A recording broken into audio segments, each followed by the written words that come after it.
దయచేసి గమనించండి. ఎవరైనా టిఫిన్ చేయని వారు ఉన్నట్లయితే ఇక్కడికి రండి. ఇంటికి అందించబడుతుంది.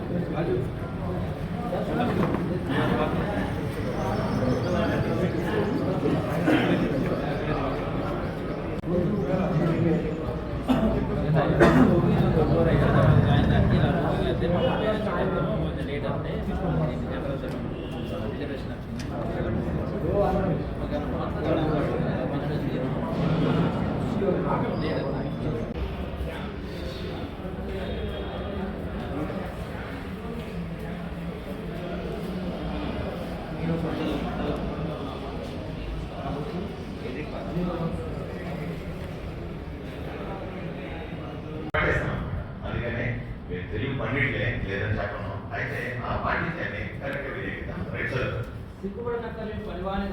దేవుని గాను సిగ్గుపడనక్కర్లేని పనివాని గాను సత్యవాక్యమును సరిగా ఉపదేశించువాని గాను నిన్ను నీవే దేవునికి కనుపరుచుకోవడం జాగ్రత్త పడవు. ఎవరు కనుపరుచుకోవాలా? ఎవరు కనుపరుచుకోవాలా? అబ్బో నేను ఎంత బాగా వాక్యం చెప్పాను కదా, నేను అడుగుతాను అయినా ఈరోజు వాక్యం బాగా చెప్పినా డేవిడ్ ఈరోజు వాక్యం బాగా చెప్పినా వాక్యం బాగా చెప్పినా ఏమని ఇక్కడ దేవుని ఎదుట మనం సేవ చేసే దేవుని ఎదుట చెప్పండి. ఎవరు ఎదుట? దేవుని ఎదుట సేవ చేస్తుంది. దేవుడు మెచ్చుకోదగిన సేవ చేయాలి.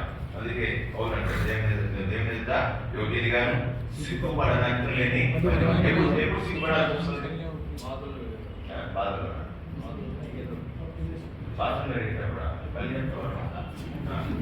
ఎప్పుడు సిగ్గుపడాల్సి వస్తుంది? దేవుడు ఏ పని అయితే నీకు అప్పగించాడో దాన్ని చేయనప్పుడు దేవుడితో సిగ్గుపడాలి. దేవుడు నీకు ఏ పని అప్పగించాడో ఎట్లా తెలుస్తుంది?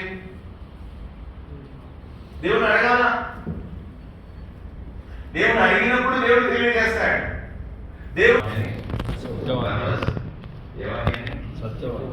సత్యవాక్యాన్ని సరిగా ఉపదేశించాలి. నేను నీవే దేవునికి కనపరుచుకున్నాము. దేవునికి జాగ్రత్త.